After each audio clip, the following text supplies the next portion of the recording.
Guys, my name is Cheyenne Gwilt, and this is my intercultural speech. I did my speech today on Kade Sim, who's actually one of my boyfriend's really close friends. They've known each other since first grade, and he is from Cambodia, which is a country between Thailand and Vietnam. So today I learned many things about his life. I learned why he left. I learned about his family, his religion, and some of his hobbies and interests. So here goes. Why they left. They left in the 70s because of the regime of Pol Pot, who Kade actually described as the Hitler of Cambodia, and responsible for about 2 million deaths. And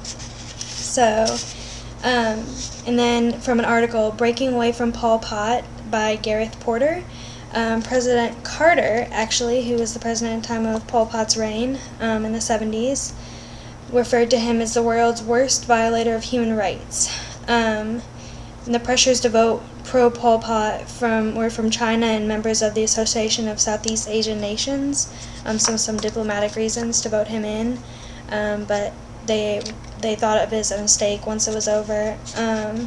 And their reason for fleeing was not only because of the regime and military of Pol Pot, but his grandfather was working for the government and his plane was shot down, and so they fled the country to get away from Pol Pot and everything he was doing to Cambodia.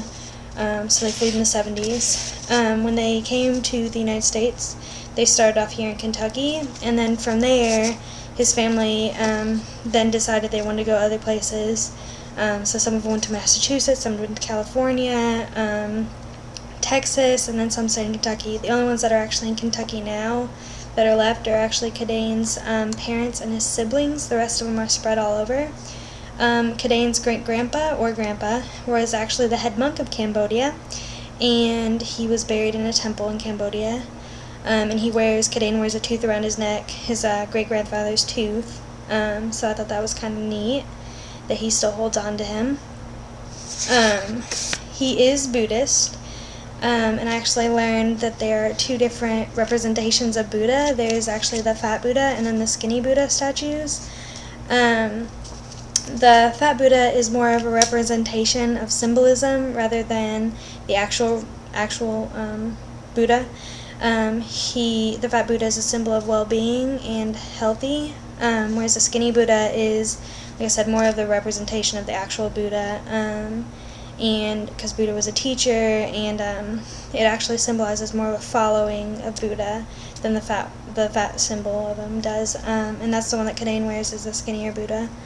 And then when I first heard about Kade and how his friends, Robert and his other friends, were describing him, it reminded me of the book The Battle Hymn of the Tiger Mother by Amy Chua, who was an Asian mother who actually said that she never let her children have a play day, never went over to sleepovers, that their constant focus was schoolwork and playing an instrument, and she never let them not play violin or piano or play any other instruments because of that. And so his friends actually said that he was a stereotypical Asian, had strict parents, loved sushi, and was really smart.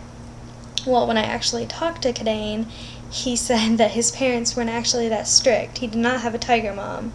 But the reason they were so strict is because when they first moved here from Kentucky, his older sister, they had a birthday party for her, and they invited some of her school friends that she had met and their families and stuff, and they still had a lot of their things from Cambodia, and people actually stole from them, and so they didn't really want anyone coming over after that, because they were afraid of theft. And then, because by that time they were still in downtown Louisville, in an apartment, and then in about 93, when Kade was born, they moved into an actual house, and Robert and Kade have been friends since first grade, and Robert, or any other of really Kade's friends, have ever met Kade's parents, because of how their mistrust of everyone because of their experience when they first came to America.